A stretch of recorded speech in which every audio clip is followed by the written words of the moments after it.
दोस्तों नमस्कार, मैं राजेंद्र कुमार स्वागत करता हूं आपका अपने YouTube चैनल में।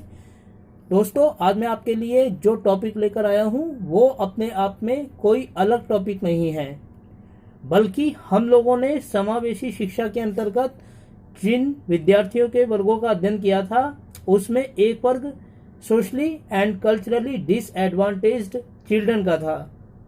और इसमें हमने देखा था कि पारंपरिक रूप से भारत की सामाजिक व्यवस्था 4 वर्णों में विभाजित थी: ब्राह्मण, क्षत्रिय, वैश्य और शूद्र। दोस्तों इनमें जो चौथा वर्ण था शूद्रों का, उसको लंबे समय तक शिक्षा व्यवस्था में कोई स्थान नहीं दिया गया था। लेकिन जब भारत में 1950 में संविधान लागू किया गया तो शिक्षा के द्वार सारे लोगों के लिए खोल दिए गए। ऐसे में वह वर्ग या वह वर्ण जो अब तक शिक्षा से महरूम था उसे पहली बार स्कूलों में जाकर शिक्षा लेने का, शिक्षा व्यवस्था का हिस्सा बनने का एक मौका मिला। ऐसे में इन लोगों के अनुभव क्या थे, इस बात को जानना अपने आप में एक महत्वपूर्ण और दिलचस्प पहलू है दोस्तों। और इसी के लिए मैंने इस वीडियो का निर्माण किया है ताकि हम देख सकें कि शुरुआत में जब ये लोग शिक्षा व्यवस्था में शामिल हुए, कक्षा की परिचर्चा का हिस्सा बने, तो किस तरह के अनुभव इन लोगों के थे। क्योंकि यह अपने आप में कह देना काफी नहीं था कि शिक्षा के द्वार सबके लिए खोल दिए गए हैं, बल्कि इससे जद्दोजहद करना अपने आप में एक बड़ी चुनौती थी। और इस चुनौती का सामना शिक्षक को, समाज को और खुद उस वर्ग को भी करना था जिसको शिक्षा प्रक्रिया में अब शामिल किया गया था। दोस्तों वैसे तो ये किताब ऐसे अनेक उदाहरणों से भरी पड़ी है जिसमें इस बात का वर्णन किया गया है कि सामाजिक और सांस्कृतिक रूप से शिक्षा से महरूम वर्ग को जब पहली बार शिक्षा व्यवस्था का हिस्सा बनाया गया तो किन परेशानियों का सामना उनको करना पड़ा। मैं यहां पर आपको 3 उदाहरणों का जिक्र देना चाहूंगा जिनके माध्यम से हम समझेंगे कि समावेशी शिक्षा के अंतर्गत न केवल शिक्षक के लिए बल्कि एक कक्षा के लिए और खुद उन बच्चों के लिए भी किस तरीके का असमंजस है जिनको अब पहली बार शिक्षा व्यवस्था में शामिल किया गया है इंक्लूसिव एजुकेशन के अंतर्गत। दोस्तों ये जो किताब है जूटन, ओम प्रकाश वाल्मीकि के द्वारा लिखी हुई, ये उनकी एक आत्मकथा है जिसमें उन्होंने अपने शैक्षिक अनुभवों का वर्णन किया है और बताया है कि निम्न जाति का बच्चा होने के कारण उनको शिक्षा व्यवस्था में किन चुनौतियों का सामना करना पड़ा। और यह चुनौती उनको इसलिए सामना नहीं करना पड़ा क्योंकि वो सिर्फ एक नीची जाति से संबंधित थे, बल्कि इस कारण भी करना पड़ा कि वो एक उनकी जाति या उनका वर्ग एक लंबे समय तक शिक्षा से महरूम रहा था और पहली बार अब उनको स्कूल आकर शिक्षा व्यवस्था का हिस्सा बनने का मौका मिला था। दोस्तों 1950 में जब संविधान लागू हुआ और यह कहा गया कि अब शिक्षा के द्वार सबके लिए खोल दिए गए हैं, तब ओम प्रकाश वाल्मीकि साहब के पिताजी गांव के प्रधान के पास गए और उन्होंने कहा कि साहब अब तो स्कूल के दरवाजे सबके लिए खोल दिए गए हैं, कोई नया कानून आया है जिसने सबको शिक्षा पढ़ने का, लिखने का मौका दिया है, तो हमारे बेटे को भी आप स्कूल में दाखिला दिला दो, ये भी 2-4 अक्षर पढ़ लेगा। तो उनके पिताजी को गांव के प्रधान ने अगली सुबह आने के लिए कहा। दोस्तों गांव का जो प्रधान होता है वो एक सम्मानित हस्ती होती है और गांव में प्रिंसिपल, स्कूल के प्रिंसिपल भी उनकी बातों को मना नहीं कर पाते हैं। तो अगले दिन ओम प्रकाश वाल्मीकि साहब के पिताजी ओम प्रकाश के साथ गांव के प्रधान के घर गए और गांव के प्रधान जो थे वो उनको लेकर एक स्कूल में गए, स्कूल के हेडमास्टर के पास गए और बच्चे के दाखिले की बात की। बच्चे का दाखिला हो गया, लेकिन जब दोस्तों पढ़ने की बारी आई तो उनको बड़े ही असमानता का और दुखों का सामना करना पड़ा। जैसे उनको कक्षा में बिठाया गया, कक्षा में बिठाया नहीं गया बल्कि उनको उनसे वही काम करवाया गया जो सदियों से वो करते आ रहे थे, झाड़ू मारने का। सबसे पहले वो टीचर और प्रिंसिपल का नाम कलीराम था। तो उन्होंने ओम प्रकाश वाल्मीकि के पिताजी के जाने के बाद और प्रधान साहब थे उनके जाने के बाद ओम प्रकाश को बोला गया कि नाम क्या है तेरा। उन्होंने कहा ओम प्रकाश। तो बोले चूड़े का है, उन्होंने बोला हाँ। तो उसके बाद उन्होंने ये बोला कि जा इस शीशम के पेड़ पे चढ़ जा। स्कूल के आंगन में एक पेड़ लगा हुआ था शीशम का, उसके ऊपर ओम प्रकाश को चढ़ा दिया गया और उसको बोला गया कि 2-4 टहनियां तोड़ लें। 2-4 टहनियां उन्होंने तोड़ ली और उसके बाद जब वो नीचे उतरे तो उनको कहा गया कि इस इन टहनियों की झाड़ू बना ले और पूरे स्कूल को साफ कर दे। दोस्तों, एक छोटा सा बच्चा 6-7 साल का, और पूरे स्कूल में उसको झाड़ू मारने के लिए कहा जा रहा है। ओम प्रकाश साहब ने लिखा है कि यह उनके वजूद से बहुत बड़ा था, लेकिन फिर भी उन्होंने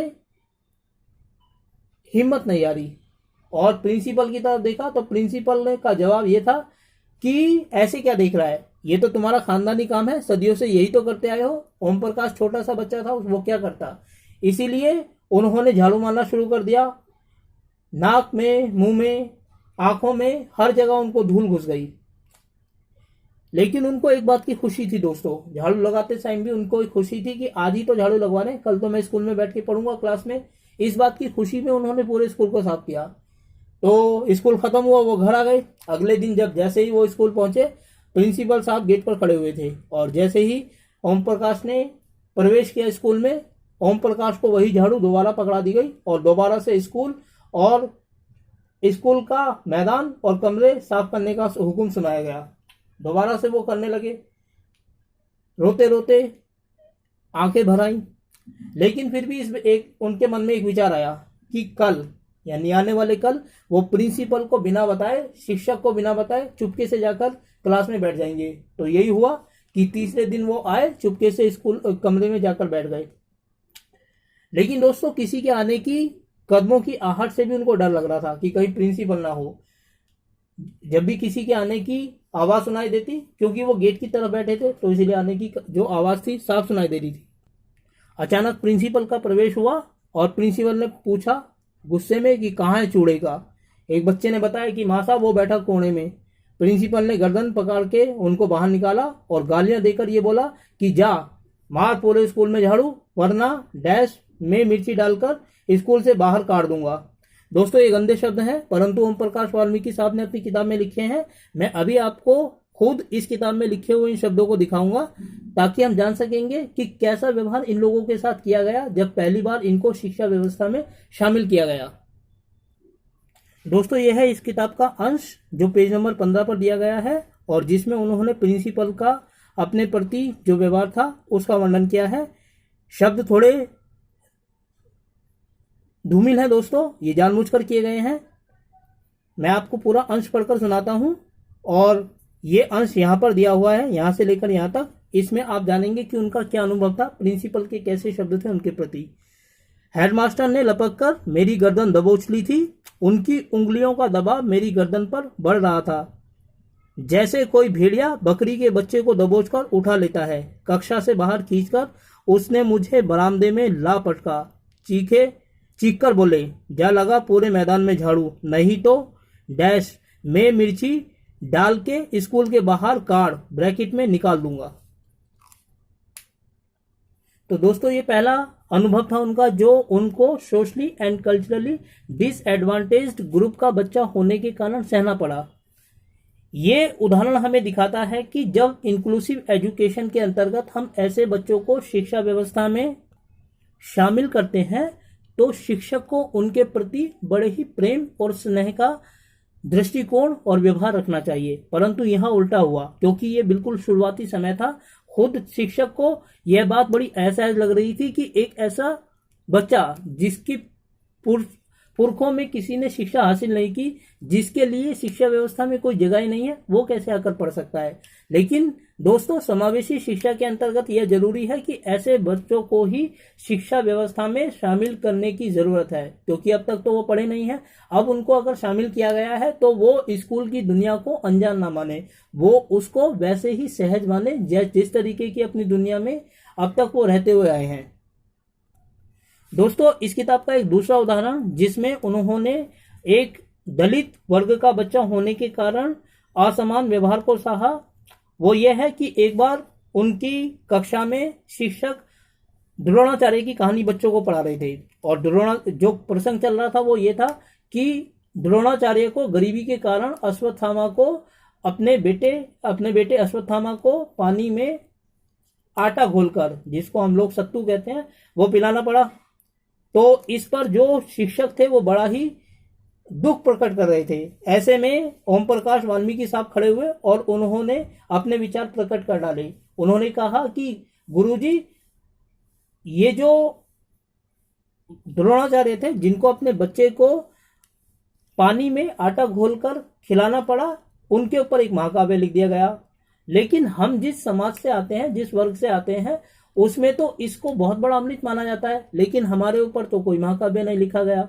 दोस्तों इतना कहना था कि शिक्षक जो थे वो गुस्से में आग बगोला हो उठे और बोले कि चूड़े का ब्राह्मण से अपनी तुलना करे है, और उन्होंने बोला कि आजा मैं लिखता हूं तेरे ऊपर महाकाव्य, और उन्होंने डंडे से उनकी कमर पर जो पिटाई की, उसके चिन्ह ओम प्रकाश वाल्मीकि पीठ पर अब भी देखे जा सकते थे। दोस्तों मैं आपको इस किताब में से इस अंश को अभी निकाल कर दिखाता हूं, जिससे हम जानेंगे कि क्या उनका अनुभव था।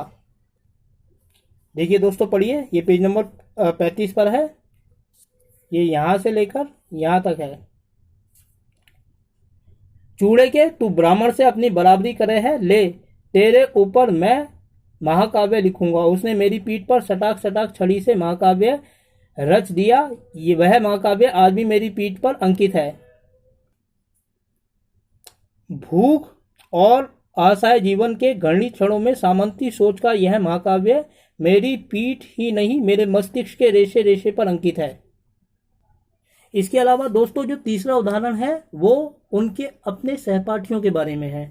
उन्होंने दिखाया है कि जब वो शिक्षा व्यवस्था में शामिल हुए थे तो उनके पास अच्छे कपड़े नहीं थे। एक पुराने बाजार से वो कुछ कपड़े लेकर आए और उन कपड़ों को धोकर साफ करके वो पहुंच गए अपने स्कूल में। तो जब वो स्कूल में पहुंचे तो उनके सहपाठियों ने यह कहकर उनका मजाक उड़ाया कि देखो चूड़े का हीरो बनने की कोशिश कर रहा है।